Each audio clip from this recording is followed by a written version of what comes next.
था तो वो घड़ी को वो क्या करता था, वो घड़ी उसके पास से निकल जाती, लेकिन उसने ऐसा नहीं किया। उस भयानक संकट को उसने मोल लिया और वो अपनी पिता की इच्छा पूर्ण करने के लिए आगे बढ़ा। आज हम मसीह के लोग हैं, बहुत सारे अड़चन आती है, बहुत सारी परेशानी आती है, बहुत सारी वेदना होती है, लेकिन इसमें हम घायल हो जाते हैं और हम क्या करते हैं, एक दूसरे पे दोष लगाते हैं, आगे चलते हैं। लेकिन इस प्रभु ने हम पे दोष नहीं लगाया। वो बोला, हे प्रभु उन्हें क्षमा।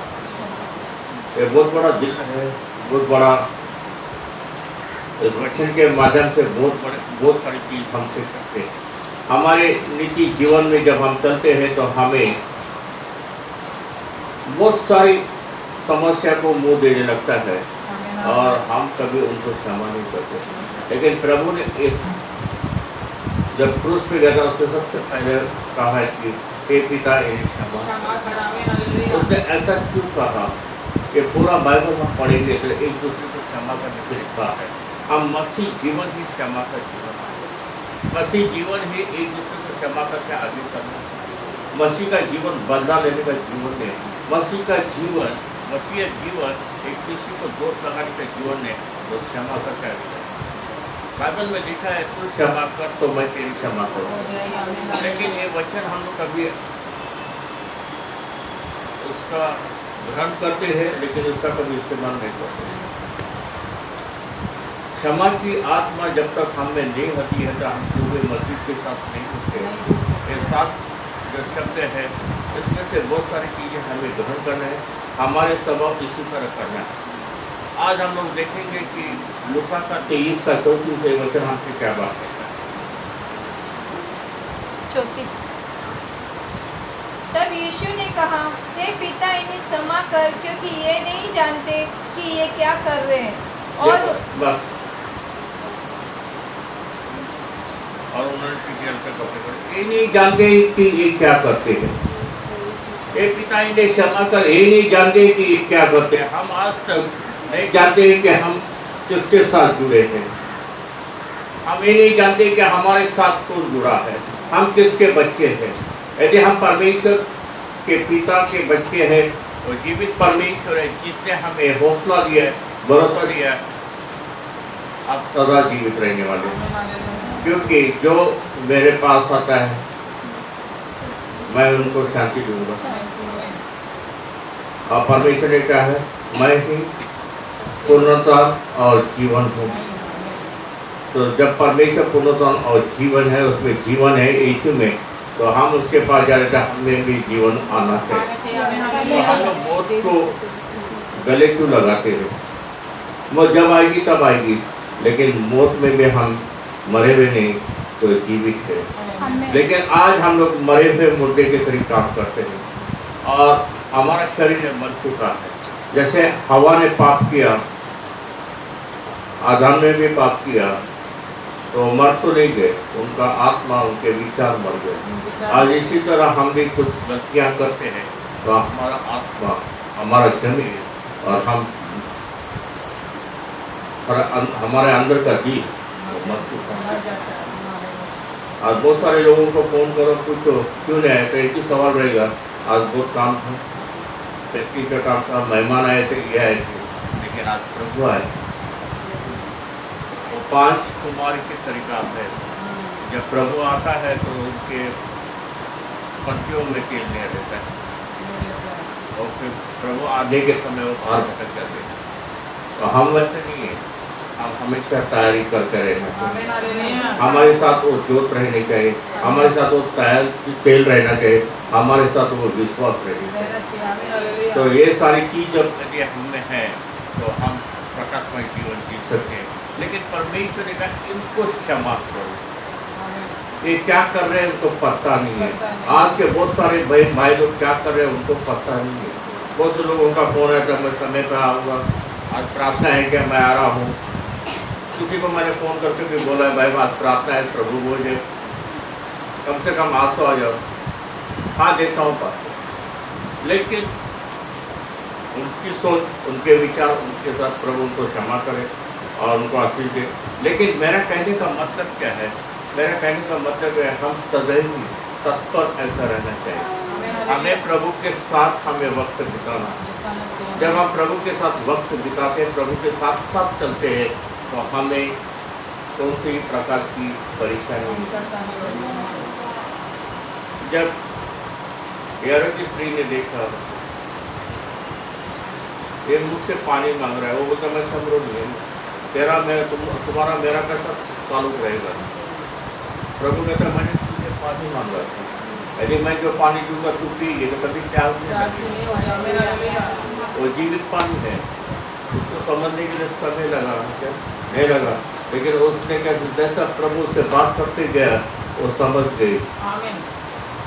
जो मेरे बारे में सब कुछ जानता है, जो मेरे बारे में सब कुछ जानता है, मेरे बारे में सब कुछ जान के भी वो खामोश है और उसने क्षमा मुझ में की है, तो मैं उसके साथ क्यों ना जुड़ूं? उसके दिल में वो भावना आ गई। आज हमारे दिल में ऐसी भावना नहीं आती है।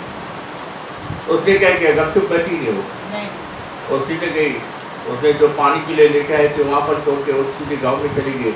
अरे सुनो मेरे भाई लोग, मेरे बारे में सब कुछ बताए, वो मसीह है जो आने वाला, वो मसीह है। पूरा गांव का परिवर्तन। जब प्रभु प्रभु का हाथ किसी पर है तो उसका जीवन बदल जाता है। मन में इच्छा है, जैसे के मन में इच्छा थी और चुंबी लेने वाला था, वो झाड़ नाटा था लेकिन झाड़ पे चढ़ गया था। प्रभु वहीं पर रुक गया, मना नहीं किया। प्रभु मन की बात सुनता है। प्रभु का आज इस घर का उद्धार। प्रभु ने ऐसा नहीं कहा कि आज ये सारी चीजों की क्षमा हो जाएगी, आज ये घर का उद्धार होगा। प्रभु जानता है वो क्या कर रहा है, प्रभु जानते हैं हम क्या करते हैं, प्रभु जानते हैं हम कौन से मोड़ पे है, प्रभु ये भी जानते हैं हमसे क्या क्या गलती हो चुकी है, लेकिन वो याद नहीं करता। बोले क्षमा हो जाए, क्षमा हो जाए। लेकिन क्यों क्षमा करता है? जब वो राजाओं का राजा प्रभु का प्रभु था, जो वचन के माध्यम से बोलता था, पिलातुस उसको बहुत बार पूछा, मैं तुझे बच्चा सब तू सच कह, बोला आप जो बोलते हैं वैसे है ना। लेकिन उसने कभी ये नहीं बोल के बताया मैं राजा हूँ, मैं जीवित परमेश्वर, ये नहीं बताया। आज बहुत सारे लोग हैं मैं प्रभु का बेटा हूँ, नहीं मैं उसके सरीका हूँ, उसके साथ होता, उसका सामर्थ्य मुझ में, मैं कार्य कर रहा हूँ और मैं जो कार्य कर रहा हूँ देखो इतना बड़ा बढ़ गया। मैं तो इतना बड़ा बढ़ के दिखाने की कुछ जरूरत नहीं। तेरे कर्मों में और तेरे नीति में बड़ा पढ़ने का प्रभु यहाँ पर बड़ा पढ़ने के लिए कोशिश नहीं करा। प्रभु नीचे आज हमें भी नीचे, हमें वही नए नम्र के साथ करना चाहिए। हे पिता इन्हें क्षमा कर, जो मेरे पड़ोस में, जो मेरे घर में है, जो मेरे आसपास है, जो मुझसे विरोध करते हैं, मुझे तकलीफ में डालते हैं, उन्हें मुझे क्षमा करना चाहिए। ये भावना आपके दिल में रखो। हम वो भावना कभी दिल में रखते नहीं, वो मेरे साथ है ना बहुत किट करके, नहीं मेरे घर वाले मुझे समझ के लेते, क्या समझ के लेना बेटा? जब आप खुद को नहीं पहचानिए, आप खुद प्रभु के साथ नहीं जुड़े हैं, तो आपको पहचानेगा।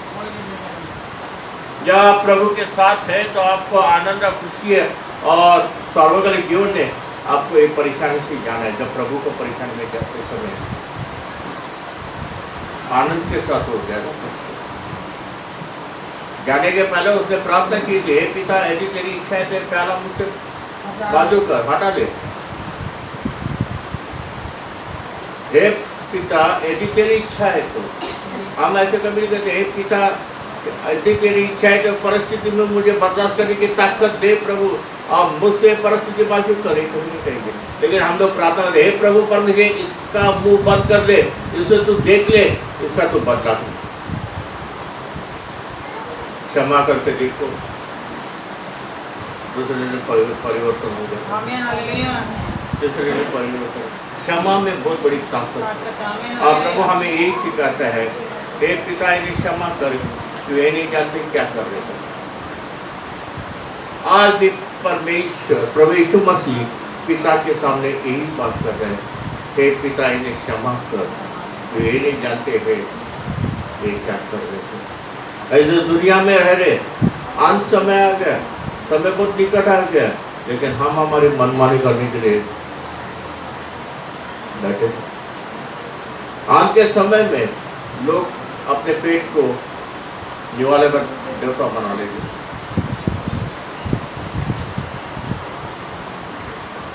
समय इतना नजदीक है, वो प्रभु को समय नहीं दे रहे, लेकिन वो खुद समस्या बढ़ाते जा रहे और अपने को चक्र में, खुद को चक्र में डालते हो। 2 साल कोरोना था, सरकार मेरा थाली बजा, लोग थालियां बजाते थे। जब मेरे मसीह बहन भाई थे वो लोग प्रार्थना, बहुत कम लोग मसीह के साथ जुड़े, उनके घर में प्रार्थना की नई आदत बन गई, नया एक विषय बन गया। जब वो एक परिवार के साथ कभी प्रार्थना करने समय जाने के लिए 2 साल में उनको समय मिला। बहुत सारे लोगों की गवाह है कि कोरोना आ गया, प्रभु को धन्यवाद, एक कोरोना के माध्यम से हम परिवार एक साथ जुड़े और प्रभु के निकट है, लेकिन हम टुर करते बैठे थे। आज एक छोटा सा सवाल है, इस कोरोना के दौरान प्रभु ने आपको कभी खाने का कम किया, कपड़े लता कम कर दिया, या कोरोना का कोई इन्फेक्शन आपको हुआ तो हमने कभी धन्यवाद भी नहीं बोला। फिर भी प्रभु पिता से बोलते हैं धन्यवाद, उनको क्षमा करो, उनको क्षमा, उनको क्षमा। वो नहीं जानते हैं ये महामारी तेरे ओर से आई, एक चेतावनी देने के लिए ये महामारी आई। आज रूस में युद्ध चालू है, रशिया रूस के लिए कोई प्रार्थना कर, चलो हो जाने। अपने भारत सरकार में मुंबई में झगड़ा चालू है, वो उसके खिलाफ जा रहे, वो उसके खिलाफ जा रहे, वो उसके खिलाफ, अरे सब भ्रष्टाचारी लोग। कभी हमने प्रार्थना की है प्रभु परमेश्वर भ्रष्टाचारी सरकार को तेरे हाथ में दे, उनका स्वभाव को बदल और तेरी शांति यहाँ पर बनेगा। इसलिए प्रभु कहते हैं इन्हें क्षमा। हमारे घर में, हमारे पड़ोस में कोई बीमारी है, कोई रिश्तेदार में, लेकिन हमने कभी नहीं सोचा, या हमारे घर में कोई प्रभु के निकट में, उनको प्रभु के पास लाने के लिए हमने कभी प्रयास नहीं किया। फिर भी प्रभु यीशु मसीह पिता के लोगों के प्रभु इनको क्षमा। वचन कैसा पूरा है? तू विश्वास रख, तेरा घराने का उद्धार होगा। जब हम क्रियाशील होंगे, जब हम हमारे स्वभाव में कुछ बदल आ जाएगा और हम में प्रभु की चमक रहेगी, तो हमारा घराने का उद्धार होगा। क्या हमें नहीं, क्या हमारे पड़ोस में मेरे बहन भाई, मेरे माता पिता, मेरे बच्चों में भी उद्धार होगा।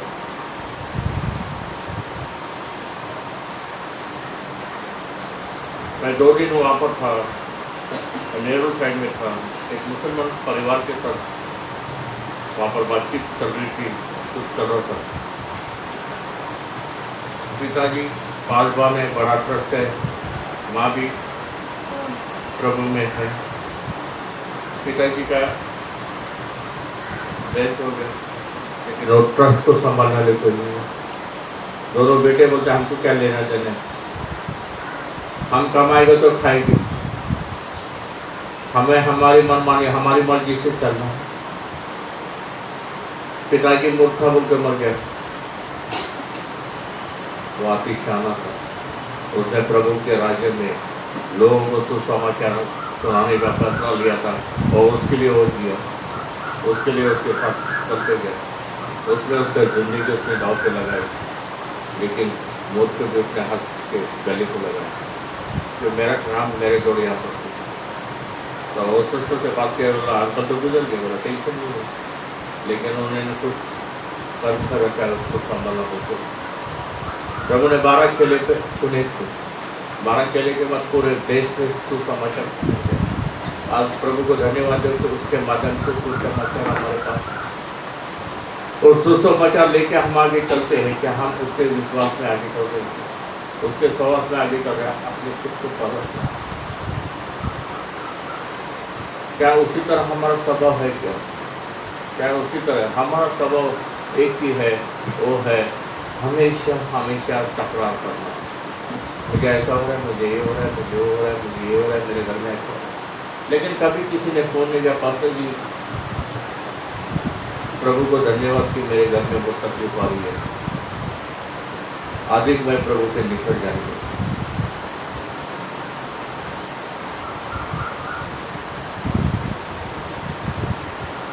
उसके पीछे गया कोई एक भाई का फोन आया था, पास्टर देखो ना मेरी लड़की की बदली हो चुकी, क्या की?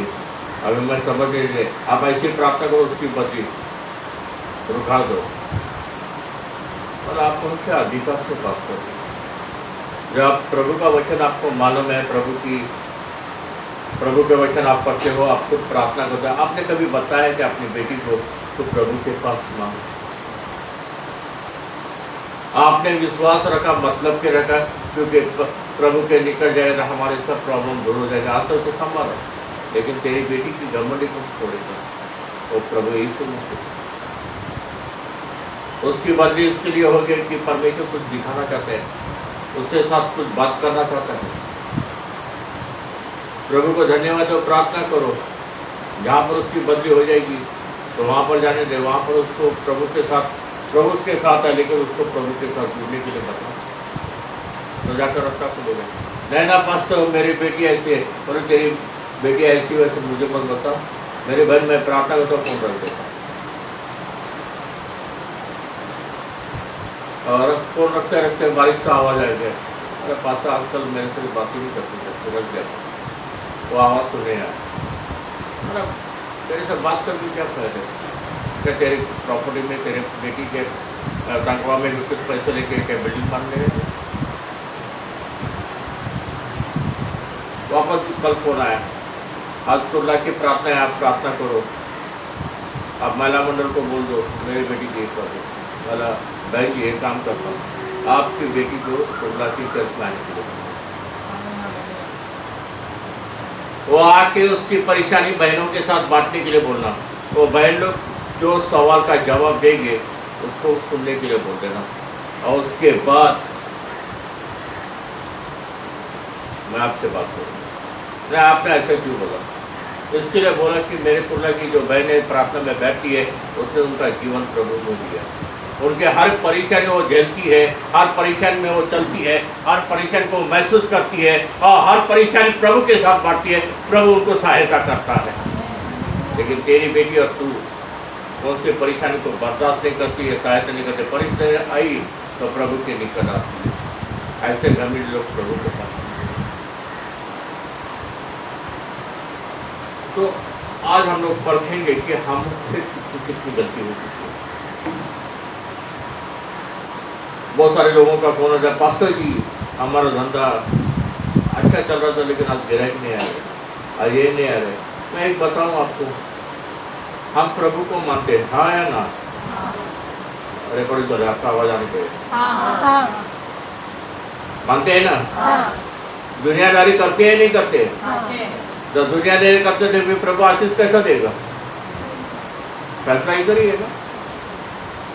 नहीं मेरे भाई, सॉरी तेरे को नहीं बोल रहा हूँ, नहीं मेरे भाई की बहन की शादी में मेरे को नाचना है। अरे नाचना है, नाचना यीशु के नाम से। भाई और बहन और रिश्तेदार एक पल भर के लिए आपके पास है, क्योंकि उनको कुछ तो आपके पास से चाहिए, और शैतान को यही चाहिए कि आप प्रभु से दूर हो जाए। लेकिन आप ये नहीं समझते मैं प्रभु के साथ जुड़ा हूँ और प्रभु मेरे साथ है। यदि मैं ऐसा करूँ, हवा को जैसे आदम को कैसे वाटिका में से निकल दिया, प्रभु के रास्ते मुझे भी निकल देगा। ये ध्यान में रखो, हम ये ध्यान में नहीं रखते। आप परमेश्वर होता है ये ध्यान में रखने के लिए इनको मैं क्षमा कर, एक पिता इनको क्षमा। आज के बाद ऐसे कौन से कारण है? पहले कितना देर सगी बहन सगा भाई रहेगा, माँ रहेगी, जन्म देने वाली रहेगी, नाराज कितने टाइम होगी? मालूम है पिता कितने टाइम नाराज होगा? एक है 2 दिन। कुछ फर्क नहीं पड़ता है, लेकिन 2 दिन हमारे लिए बहुत काफ़ी अच्छा दिन है। प्रभु इनका कठोर दिल को तो पगला दे, इनका हृदय को तो बदल दे, उनको प्रकाश तेरा दिखा दे, तेरी सहायता परिवर्तन होगा, जरूर होगा, जरूर होगा। मैं मेरे खुद की गवाही देता हूँ, मेरे घर में मैं प्रभु का वचन देता ये करता था, तो मुझे लोग बोलते थे अपने बच्चों बेटी को तेरी औरत को तो सुधार। बोला मेरा काम नहीं, सुधारने का काम परमेश्वर का है। मैं सर केवल प्रार्थना करता हूँ। 7 साल की प्रार्थना में परमेश्वर ने मेरे घर के तीनों का जीवन बदल दिया।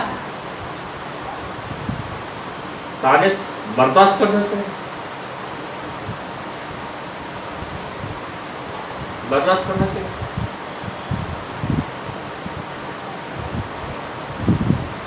यदि इसको मेरे बेटे को अगर मैं मारपीट करूं तो क्या मेरा बाप है हमेशा मेरे को मार, उसके अंदर शैतान घेर भरेगा और उसको नफरत में पर आकर लेके जाएगा और नफरत इतनी बढ़ जाएगी वो प्रभु के राज्य से घर के माता पिता से दूर हो जाएगा। आप प्रार्थना करो, हे पिता परमेश्वर तूने मुझे चुना है, मेरा तन बंधन तेरे पास है, तू मुझे परख है, मेरा विश्वास का फल मुझे दे। मैं मेरे परिवार के इन भाई बहनों को मैं तेरे हाथ में देता हूँ, मेरे बेटी को मैं तेरे हाथ में देता हूँ, मेरा पति को मेरे पत्नी को मैं तेरे हाथ में देता हूँ। इनका स्वभाव तो ही बदल सकता है, तो बदल सकता है अपने का, लेकिन आप प्रार्थना करो तो तुरंत नहीं बतेगा। आपका विश्वास एक चीज है कि परमेश्वर ने लेकर आया। विश्वास कैसा है? सबसे बड़ा फल इतना विश्वास है। राय का दाना बहुत बड़ा है ना, आवाज बड़ा क्या है? नहीं, फिर छोटा सा है। अरे राय का दाना इतना विश्वास भी नहीं हम लोग रखते हैं, फिर भी हमें परमेश्वर संभाल रहे हैं। और परमेश्वर ने तो राय का दाना इतना विश्वास रहा, यदि तो वो विश्वास से इस पेड़ को यहाँ से निकल कर वहाँ पर गिरेगा, वो पानी में जाएगा, उसका विश्वास हम लोग कहाँ है? विश्वास कर। इसलिए प्रभु के 12 चेले के पास वो भूतग्रस्त को लेके गए थे ना, उनसे भूत निकला नहीं है, निकला ना? क्यों? विश्वास कमजोर था। आप कमजोर विश्वास वाला मत बनो, विश्वास। जैसा पेत्रस और यूहन्ना स्वर्ण मंदिर में चल रहे थे भिखारी का, बोला ये भाई देख यहाँ पर मेरे पास कुछ नहीं है, जो कुछ है मेरे पिता के नाम से मैं तुझे दे रहा हूँ। यीशु मसीह के नाम से उठ, और यीशु मसीह के नाम में वो ताकत जो जिंदगी देने वाले है, वही मसीह क्रूस पे बोलता है हे पिता ने क्षमा कर, आज तक वही बात वो करते बैठे पिता के साथ। तो ध्यान रहे प्रभु परमेश्वर आपके जीवन में इस वचन के द्वारा रोशनी लेकर आए। हम लोग जाएंगे दूसरे वचन पे, लूका 23:43।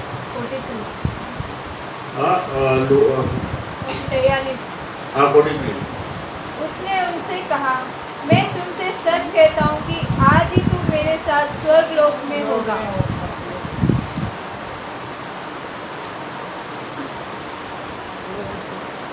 मैं तुमसे सच कहता हूँ कि आज ही तू मेरे साथ स्वर्ग लोक में होगा। आमीन। देखो परमेश्वर ने आज ही तू मेरे साथ स्वर्ग लोक में होगा, स्वर्ग लोक में होगा। क्या विश्वास है क्या आपका? वो चोर के शरीर का प्रभु यीशु एक बीच में लटके थे, दाहिने हाथ एक चोर था, बाएं हाथ एक चोर था। एक चोर बोलता है कि इसने तो कुछ पाप नहीं किया, फिर भी वो शिक्षा भोग रहा। दूसरा बोलता है यदि वो खुदा है तो हम सबको बचाने के लिए, तू क्या बात कर रहा? हमने तो गलतियां की है, इस शिक्षा के हम योग्य हैं, लेकिन इसने तो कुछ नहीं किया, फिर वो शिक्षा भोग रहा है। मेरे प्यारे भाई बहनों, आपने कुछ नहीं किया फिर भी आपको शिक्षा को की। अपने सांसारिक जीवन में बहुत सारी कठिनाई में कभी कभी बोलते ना, क्या किया मैंने, कौन सी गलती मुझसे होगी, कौन सा पाप मैंने किया था, ऐसा पति या ऐसी पत्नी मिली बोलते, है ना। ये डायलॉग हम ही से चलते है ना। मेरे पड़ोसी ऐसे आ गए, कौन सा पाप किया था। पाप आपने नहीं किया भाई, पाप को गले लगा। प्रभु यीशु मसीह को एक तो ने कहा, तूने कुछ पाप नहीं किया, लेकिन क्या है, तू भी शिक्षा भोग रहा है ना। हमने तो पाप किया है, वो कबूल कर रहा है कि मैंने पाप किया है, वो कबूल कर रहा है।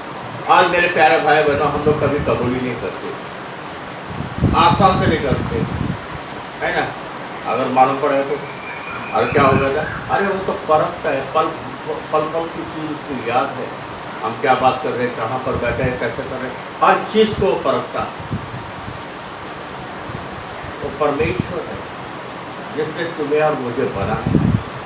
हमारे हर चीज का एक हिसाब है। गाना गाते हैं, इंसाफ पता हो खुल जाएगी किताबें। तो किताब खोलने के बाद हमारा हिसाब घटना क्या है, क्या बनना क्या है, क्या क्या घटेगा, हम लोग कभी क्षमा नहीं मांगते तो, है ना। तो कहने का मतलब क्या है कि परमेश्वर हमारे जीवन में कुछ उदाहरण के द्वारा बात कर रहे हैं, जैसे कि ये वचन के माध्यम से कर रहे हैं। एक छोर बोल रहा है कि हमने पाप किए है, हमारे पापों की शिक्षा हमें भुगतनी है, लेकिन हम लोग हमारी पापों की शिक्षा भुगतने के बदले शिक्षा कैसी कम होगी, कैसे उसमें बच जाएंगे, ऐसे रास्ते निकालते हैं। तो आपको ये जगह है सोना, ये आपके जीवन में बहुत सारी परेशानी जब आती है, आप एक दूसरे पर मत रखो। परमेश्वर का वचन हमसे बात कर रहा है। जब मैं दोनों छोर है, इसने कुछ पूरी नहीं की, कुछ पाप नहीं गया, फिर उसको टांगा गया। आपको भी मुझे भी इसी तरह दुनिया नजर से देखती है। हमसे कुछ तो पाप हो जाए, पापी में हमें गिना जाते हैं, तो हम खुद बोले ना हम पापी हो गए, हमसे पाप हो चुका है, लेकिन हमारे पाप यीशु के लौट चुके। कब हो चुका है, जब वो चोर बोलता है तूने कुछ पाप नहीं किया, लेकिन हम इस पाप की शिक्षा के भागीदार हैं। जब तू आएगा तो एक खुदा मेरी याद कर। तुरंत परमेश्वर बोला आज तो मेरे साथ वहाँ पर समय नहीं लगा है। जब हम कन्फेस करते हैं, जब हम प्रभु को बोलते हैं हे प्रभु हमारे पापों की क्षमा कर, तुरंत प्रभु बोले हे मेरा बेटा, हे मेरी बेटी, आज तो मेरे साथ होगा। लेकिन हम बोलने के लिए हम क्या करते हैं, ये सारी चीज बोलने के पहले हम पूरा महाभारत बता देते हैं। एक ही शब्द है, हम पापी। आप पूरा कलीसिया ने सुन गया तो पापी बोल दो, क्या बोलेगा मुझे, है ना।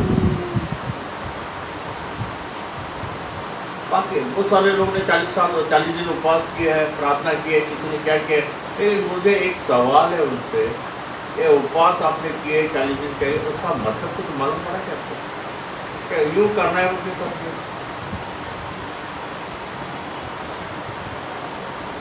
चलो मैं एक छोटा सा एक अपन फर्क लेंगे।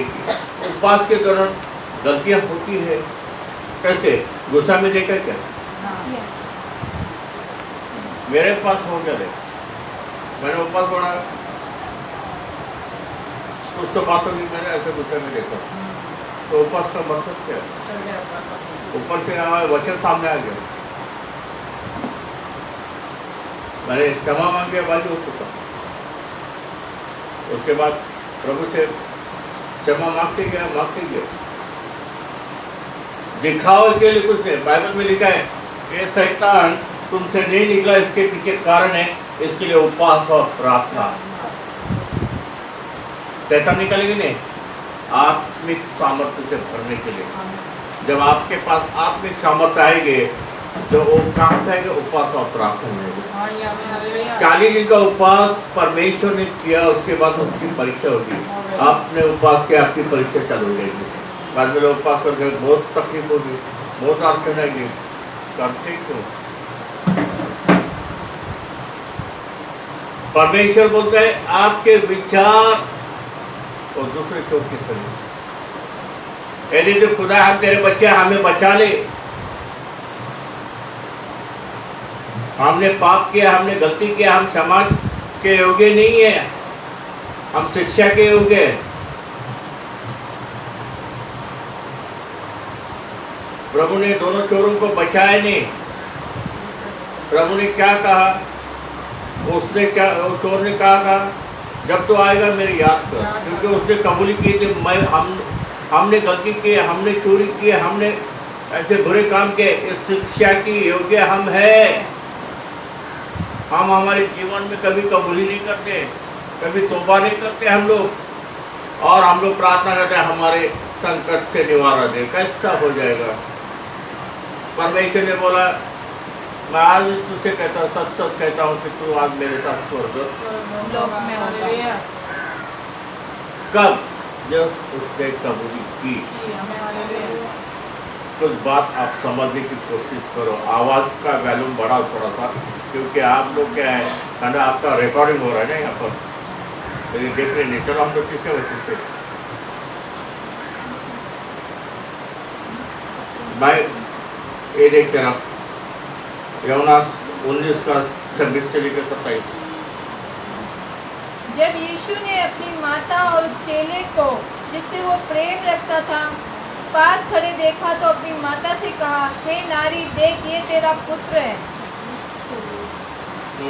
तब उसने चेले से कहा, ये तेरी माता है, और उसी समय से वो चेला अपने घर ले गया। हमें हालेलुया देखो फिर एक बार पढ़िए। जब यीशु ने अपनी माता और उस चेले को जिससे वो प्रेम रखता था पास खड़े देखा तो अपनी माता से कहा, हे नारी, देख ये तेरा पुत्र है। तब उसने चेले से कहा, ये तेरी माता है, और उसी समय से वो चेला उसे अपने घर ले गया। अब यहाँ पर देखो, जब वो क्रूस पे भी लटका हुआ है, फिर भी उसका ध्यान पूरे अपने लोगों पे। हालेलुया जो भविष्यवाणी होगी कि मरियम को, धन्य है वो स्त्री, है ना, प्रभु की कृपा तुझ पे हुई। धन्य है वे लोग जो प्रभु की कृपा आप पे होगी। प्रभु उनको कभी त्यागता नहीं, कभी भूलता नहीं। प्रभु ने यहाँ पर उस मरियम के बारे में लिखा है जो भविष्यवाणी हो गई थी, और मरियम के साथ वो उसको पूरा अनुसर के साथ वो उसमें क्या किए, उसमें उतर गई और चलने लगी, है ना, पूरा अनुग्रह के साथ। जब आप पे प्रभु का अनुग्रह होएगा, आपके ऊपर प्रभु की कृपा हो चुकी है, उस अनुग्रह के साथ आप कभी चले क्या? अपने दिल से पूछिए, अपने दिल से पूछिए। उसने तो पवित्र आत्मा से गर्भवती हो जाएगी, वो तो कुंवारी थी। पहले उसने बहुत सारे सवाल करते, बाद में बोले जैसी प्रभु की इच्छा है वो सिद्ध करो। आज आपके पास कुछ तो भी प्रभु का अभिषेक उनसे तरफ से आ जाएगा, आपको पूरा करना है। अपने दिल से पूछा, हम पूरा कर सकते हैं? हो सकता है क्या? उसने अपनी जिंदगी दांव पे लगाई। इसने ये भी नहीं सोचा कि मेरा होने वाला पति मुझे रखेगा, लेके जाएगा, लेकिन विश्वास के वाला प्रभु तेरी इच्छा है पूरी हो जाए। जैसे तकलीफ भी आई उसको, चलने लगा, दुख में रहने लगा। राजाओं का राजा जन्म देना लगा मेरे पेट से, महल चाहे, बंगला चाहे, आर्टिस्ट वो चाहे, ऐसा कुछ देखा नहीं, कुछ सोचा नहीं। जैसी खुदा की इच्छा है उसी तरह मेरा सब कुछ हो जाए। आज हम लोग क्या करते हैं? क्यों हमारे ऊपर परमेश्वर का ध्यान नहीं? वो परमेश्वर के दृष्टि में खरी उतरी। प्रभु यीशु मसीह बड़ा हो चुका,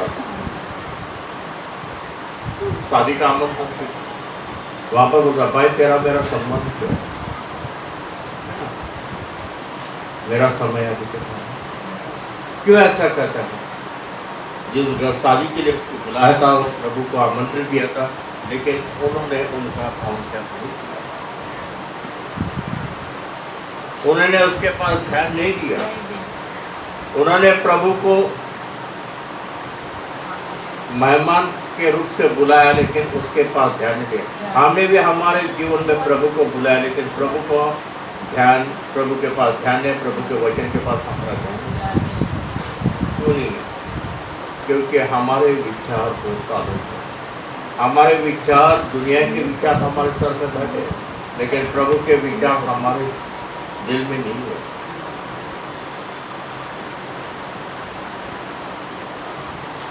फिर भी वो मरियम बोलती है जैसा ये कहेगा वैसे आप करो।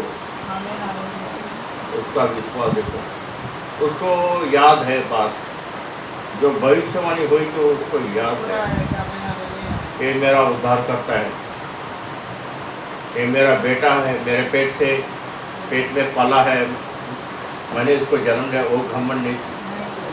हमें बहुत सारे, मैं प्रभु की बच्ची हूँ, मैं चर्च में लीडर हूँ, मैं चर्च में बहुत सारे एक्टिविस्ट में रहती हूँ, मैं महिला मंडल में प्रार्थना कर रही हूँ, एक घमंड पेट में मर गया। मैं प्रभु की दासी, जिस प्रभु ने मुझे चुना है, जो काम मुझसे वो करवा रहे हैं, वो करने के लिए मैं सक्षम बनूं, तब प्रभु का ध्यान आपके पर रहेगा। फिर वो परमेश्वर ने कहा है ए बेटा ये देख तेरी माँ है, माँ देख के तेरा बेटा है। वो किसी को अनाथ नहीं छोड़ता, हर एक का फिक्र वो करता है। इसलिए उसने माँ, मैं मरने के बाद मेरी माँ अनाथ हो जाएगी, सारा कोई नहीं रहेगा, लेकिन उसको संभालने वाला मेरा भाई। और उसने क्या कहा? हे माँ बोल के नहीं कहा, जोर से पढ़ना, हे नारी देख ये तेरा पुत्र है। हे नारी देख ये तेरा पुत्र है ना। और बाद में तब उसी चेले से कहा ये तेरी माता है, और उसे चेले से कहा ये देखो तेरी तेरी माता माँ है। को। उसी समय से वो चेला उस माँ को देखा। हालेलुया। आज क्यों आपके परिस्थिति में कोई आपको साथ देने के लिए नहीं आया? क्योंकि आप इस मरियम के शरीर उनसे परिस्थिति में निर्भर हैं। हम कुरकुर करने वाले थे, उसमें किसी चीज की कुरकुर नहीं थी। इसने ऐसा नहीं बोला मरियम ने कि मैं कुंवारी थी, मैंने मेरी अपना जवानी तेरे लिए त्याग किया, नहीं बोला। उसने बोले जब आपने स्वीकार किया हर परिस्थिति को आपको झेलना है, आप उसके साथ चलना है, प्रभु के साथ चलना है, तब प्रभु का ध्यान आप पे रहेगा। हम मसीह लोग प्रभु को स्वीकार करते हैं, लेकिन हम हमारी इच्छा अनुसार चलते हैं, तब प्रभु का ध्यान हमारे पास से हट जाएगा। हालेलुया। तो हम लोग समय के अनुसार चौथा वचन पे जाएगा। मेरा खुदा मेरा क्या शुक्र है। मत्ती 27 का 46 से 40। मत्ती का 27 का 46। तीसरे पहर के निकट यीशु ने बड़े शब्द से पुकार कर कहा, एली एली लमा सबक्तनी, अर्थात हे मेरे परमेश्वर तूने मुझे क्यों छोड़ दिया। 27 का 46। हे मेरे प्रभु तूने मुझे क्यों छोड़ दिया। ये सवाल आपका भी नहीं। तीसरे पहरे के निकट यीशु ने बड़े शब्द से पुकार कर कहा, एली एली लमा अर्थ ये है, मेरा परमेश्वर मेरे परमेश्वर तूने मुझे क्यों छोड़ दिया। और सामने प्रश्न चिन्ह, हे मेरा परमेश्वर हे मेरे परमेश्वर तूने मुझे छोड़ दिया। आज आपका ये सवाल है। उसे मालूम था कि मुझे मौत की घाट उतारना। लोग तो सुनते ही हैं। पिछले हफ्ते हमने देखा होसन्ना होसन्ना, है ना, आने वाले राजा की जय को घोषणा करते करते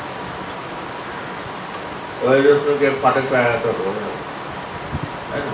तो बहुत सारी बात है। बोला मैं इतना सारे सब कुछ करके भी, इनकी बीमारी को चंगा करके, इनके इनके जीवन में चिन्ह चमत्कार करके दिखा के भी, इनको मैं स्वर्ग के राज्य को निकट लाने के लिए मैं प्रवचन के माध्यम से इनको बताया, फिर भी ये लोग मेरे नहीं सुनते। अब मैंने जो चेले चुने थे उसमें से एक गद्दार निकल गया, जिसने मुझे पकड़ने के लिए कुछ पैसे भी दिए। फिर भी मैंने उनको क्षमा की, लेकिन उसको मैंने कभी उसको डांटा नहीं। ये सारी चीज करने के बावजूद भी मुझे ये क्यों बर्दाश्त करने पड़ता?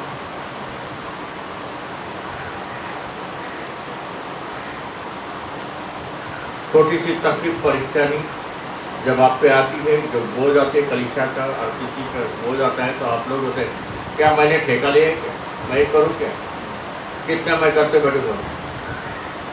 अपने जबान से आवाज आती है कि नहीं, मुँह से आवाज आती है कि नहीं, दिल से आवाज आती है कि नहीं, मुंडी हिलाने का नहीं आती है। मैं हमेशा बोल रहा हूँ, जब रिकॉर्डिंग कर रहे थे, आप आपका मुंह खोलते जाओ, हालेलुया स्तुति धन्यवाद तो कुछ बोलते जाओ, क्या पत्थर है क्या हम लोग? हाँ, तो फिर आती है नहीं आती है? आती है। कितने बोला समय पर गाना को नहीं गाते हैं, अपनी मनमानी करते, कभी हम लोग गुरुवार को कभी प्रैक्टिस नहीं करते, मंगलवार को प्रैक्टिस नहीं करते। तब प्रभु बोलता है, ए खुदा मैं क्यों त्याग कर, क्या बोलते हैं खुदा? तीसरे पहर के निकट यीशु ने बड़े शब्द से पुकार कर कहा, एली एली लमा पर अर्थात हे मेरे परमेश्वर तूने मुझे क्यों छोड़ दिया? हे मेरे परमेश्वर तूने क्यों छोड़ दिया? मैं इतने प्रार्थना करती हूँ, इतनी गाने गाते हो, इतने ये करती हूँ, क्यों मुझे छोड़ दिया? ये आप इंसानों के बात कर रहे हो, तो खुदावन परमेश्वर है जो इस पृथ्वी पे मानव बन के आ चुका था और उसने इस दुनिया में वो रहा, उसने दुनिया के सहवास को सुधारने की कोशिश की, लेकिन लोगों ने उसका सुना नहीं। और वो खुदा से पूछता है, तेरे संकल्प के अनुसार मैं इस संसार में मैं उतर गया हूँ और मैं चल रहा हूँ, और फिर भी ये लोग मेरे सुनते नहीं। ये सब चीज तुझे मालूम है, अब मुझे मौत के घाट उतरना है। क्यों?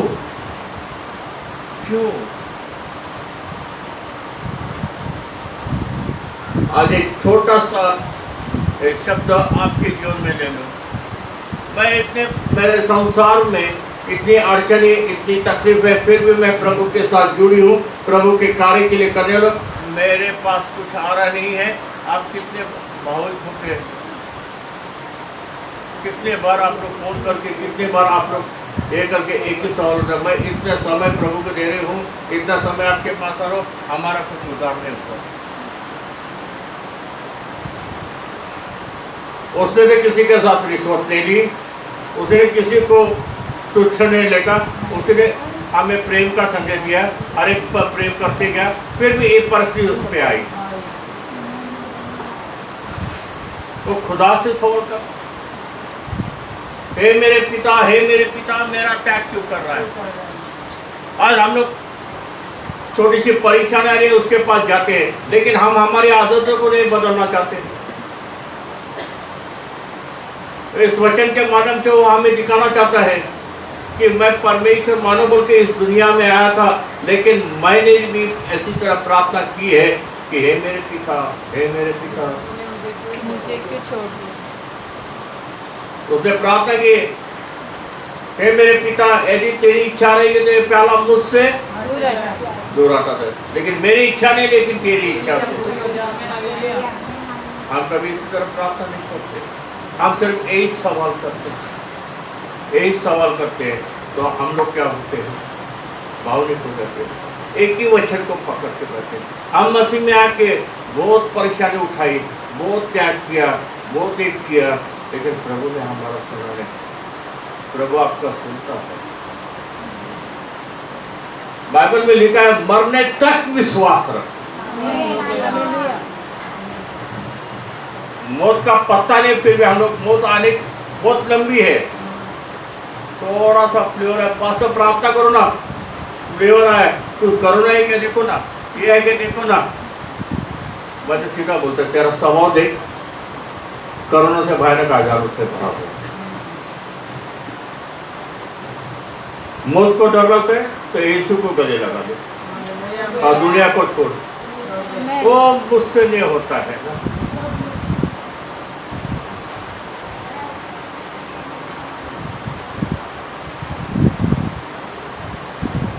हे मेरे पिता, हे मेरे पिता, मेरा क्या? और वहां पर प्रश्न चिन्ह, वहां पर क्या है? 40 का पढ़ा ना, फिर एक बार पढ़िए उसका 46 का सेकंड पैराग्राफ से पढ़िए। एली एली लमा सबक्तनी, अर्थात हे मेरे परमेश्वर, तूने मुझे क्यों छोड़ दिया?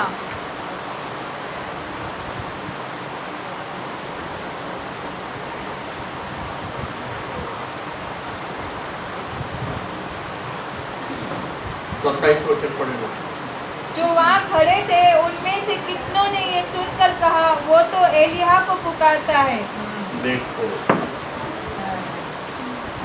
ये मूर्ख लोग क्या बोलते हैं? एलिय्याह को। तो जमाने में मूसा का नेम पाने वाले लोग थे, एलिय्याह आने वाले, एलिय्याह को मानते थे। एलिय्याह को अपना बचाव के लिए बुला रहा। अरे एलिय्याह तो डर गया था। बाबिल की रानी ने बोला मैं तुझे घाट उतर, मौत के घाट उतरूंगी, वो भाग गया, चुप गया। तब परमेश्वर ने तो कहा नहीं सोचा। आज हम लोग उसी तरह परिस्थिति में, अड़चन में हम पुकारते हैं प्रभु को, वो भी अड़चन की, वो परिस्थिति को परमेश्वर के पास से सहाय मांगते हैं। जब आदमी सब कुछ सही करता है, उसका इच्छा के अनुसार कुछ नहीं होता है, बर्दाश्त नहीं होता है, तो क्या होता है? तो मेरा क्या और इसलिए मैं प्रभु परमेश्वर कर रहा था, यदि तेरी इच्छा नहीं तो मेरी इच्छा नहीं तो तेरी इच्छा। और जब परमेश्वर की इच्छा पूरी हुई तो अभी समय आ गया। मैंने तो इतना बर्दाश्त किया, क्रूस पे दाम गया मुझे, हाथों पे खींचे थे, सर पे मुकुट है, पैरों पे खड़े, कोड़े खाए, बर्दाश्त करने के बाद वो मानव स्वभाव। इस वचन के माध्यम से हमें बोल रहे परिस्थिति में आप कमजोर ना हो, कमजोर ना होना। उसके बाद वो बोलता मुझे क्या आस लगी। 19:28। इसके बाद यीशु ने ये जानकर कि अब सब कुछ पूरा हो चुका है, इसलिए कि पवित्र शास्त्र में जो कहा गया वो पूरा हो, कहा मैं प्यासा हूँ, प्यासा हूँ। कौन से प्यास बनी? कौन सा प्यास बनी?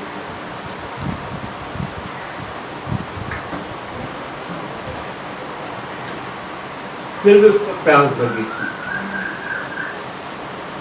कि सामने तमाशा देखने वाले लोग, आप भी उसका मन फिर जाए, आप भी वो समझ जाए कि खुदा की जो आकाश और पृथ्वी बनाए वो जीवित परमेश्वर। और मेरे प्यारे भाई बहन, प्रभु को प्यास लगी है हर एक का दिल का परिवर्तन। आमीन इसलिए परमेश्वर कहते हैं जो मुझसे पानी पिएगा उसे कभी प्यास उसे प्यास लगेगी। मेरे पिता की इच्छा को सब मैं कर रहा हूँ। क्या मैं पिता के साथ जुड़ा हूँ? वो प्यास क्या आज हमने है क्या? मैं प्रभु के निकट हूँ, क्या उसके साथ में जुड़ी हूँ? क्या वो जो पानी मुझे मिला है तो मैं पी के सोचता हूँ तो प्यास हमें लगा सब प्रभु हमें शांति देगा सब अच्छा पूरा हो चुका है। जब यीशु ने वो सिरका लिया तो कहा पूरा हुआ और सिर झुकाकर प्राण त्याग दिए। क्या किया? जब यीशु ने वो सिरका लिया तो कहा पूरा हुआ और फिर सिर झुकाकर प्राण त्याग दिए। उसने पूरा काम पूरे खाए, काठों का मुकुट सर पे था। हमारे विचार के सारे गंदे विचार के उन्होंने बलिदान उसके खून से धो दिए। जो हमारे हाथों से गंदे काम होते थे वो उसने त्याग दिए। जब कोड़े खाने से हमारे सारे नेगेटिव विचार नेगेटिव काम कोड़े खाने से निकल गए। उसके खून से एक एक खून से हम मेरे पापों को धो दिया। उसके पैरों में लगे हुए खिल्लों से हमारे दुनियादारी में चलने वाले पैर को शुद्ध बनाया। वही परमेश्वर कहता है मुझसे प्यार, क्योंकि मैंने इस सारे मेरे लोगों के लिए मैंने मेरा बलिदान दिया। वो जान ले कि कौन से मैं प्रभु, मैं उनका पिता परमेश्वर, मैं उनका स्वामी। तो मेरे राह पे चलो। जब प्रभु का राह है, प्रभु का रास्ता कौन सा है? मार्ग सत्य और जीवन। मार्ग में कभी मुकुट दबा के रखा है। मार्ग सत्य और जीवन। तो प्रभु का मार्ग भी वो है, यानी कि रास्ता हो। जब प्रभु कहाँ पर है? हाँ, स्वर्ग में। हम कहाँ पर है? और आवाज बढ़ाओ ना। तो आप लोग आपकी इच्छा से चले, स्वर्ग की इच्छा से चलेगी, आप पृथ्वी की इच्छा से। अभी तक आप लोग चलते कैसे चलते? स्वर्ग की इच्छा से कैसे चलोगे? नहीं चलोगे ना। वही तो प्यार लगी उसको।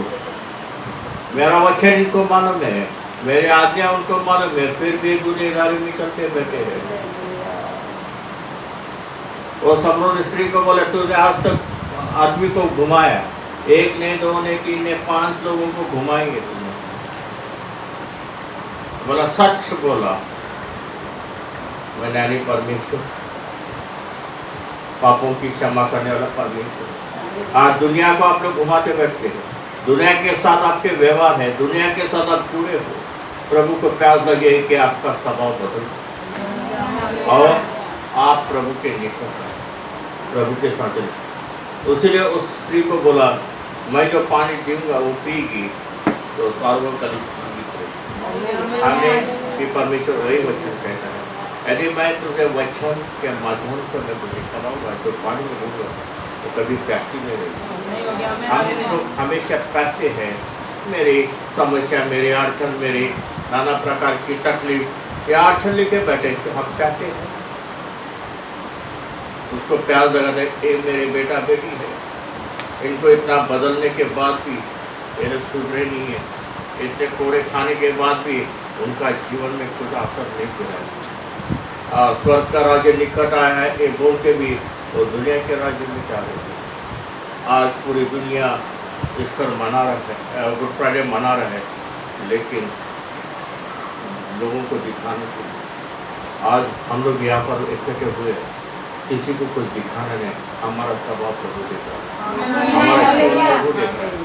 हमें वो कहानी पीना है, हमें वो स्वभाव बदलना है और हमें प्रभु तो हमारी जो प्यास लगे वो हमारे स्वभाव के कारण तो प्यास उसकी हो जाएगी। आमेन। 7वां वचन लूका 23:43। मैं मेरा आत्मा आपके हाथ में देता हूँ। और यीशु ने बड़े शब्द से पुकार कर कहा, हे पिता, मैं अपनी आत्मा तेरे हाथों में सौंपता हूँ। और यह कहकर प्राण छोड़ दिए। बाद में उसने क्या किया? बड़े स्वर से उसने पढ़ेगा।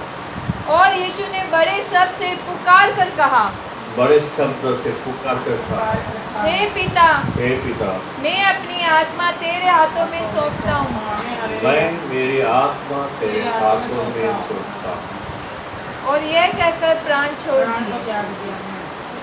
बहुत से लोगों के जीवन में बहुत सारी कठिनाई, बहुत सारी परेशानी,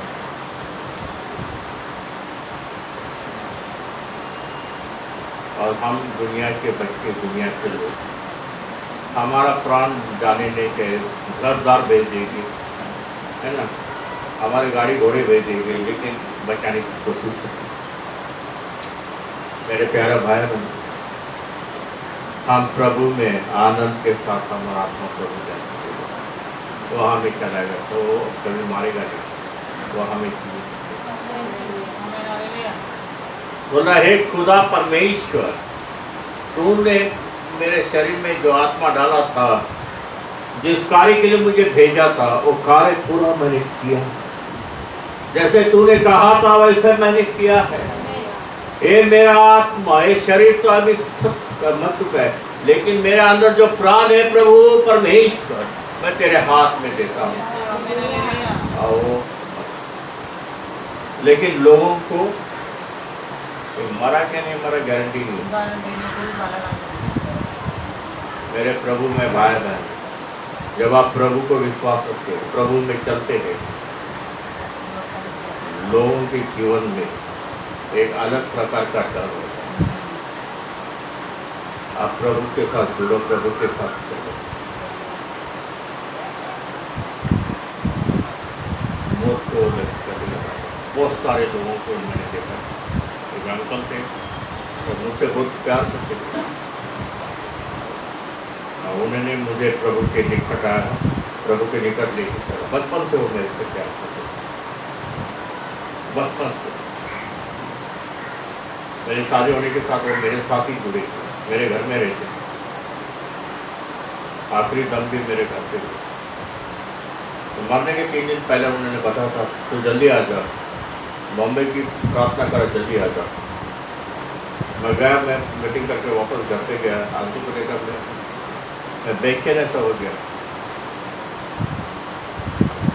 उसने मेरे हाथ में हाथ लिया, मुझे वादा कर प्रभु के रास्ते पे कुछ चल।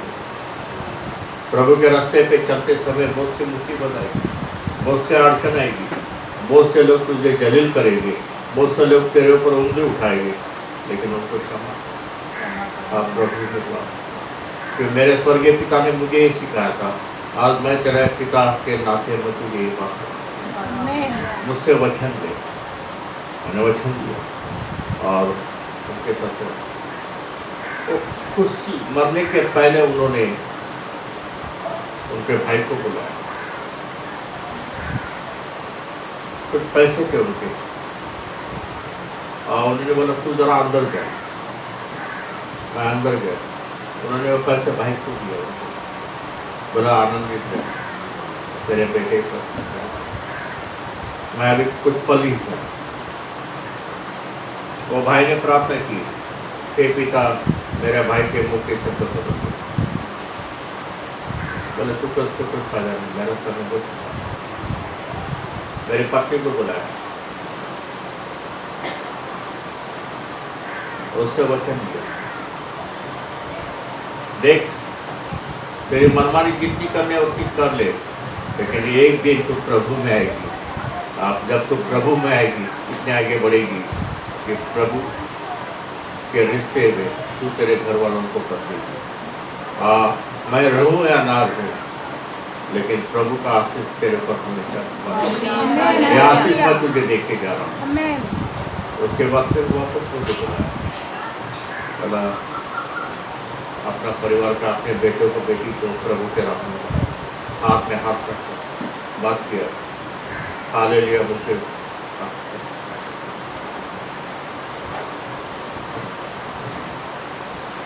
आज हमारे सामने मौत है, लेकिन हम डर के मारे कंफ्यूजन में हमारा जीवन जीते हैं, लेकिन प्रभु की जो बात हमारे दिल में है वो उधार नहीं पाते हैं। लेकिन मेरा स्वर्गीय पिता परमेश्वर उसके दिल में के हर एक बात हमारे उद्धार के लिए उसने क्या क्या किया है और सब साफ शब्द में बोला, हे पिता परमेश्वर, मेरा आत्मा मैं आपके हाथ में सौंपता हूं। क्या आज कलीसिया ने आत्मा प्रभु के हाथ में किया? यदि हम परमेश्वर के हाथ में हमारा जीवन देते हैं तो हमारा मार्गदर्शन और मर के फिर वह दोबारा जीवित हम ईश्वर को देते हैं। लेकिन आज इस वर्षों के परमेश्वर आप सबको आशीष दे। आमीन।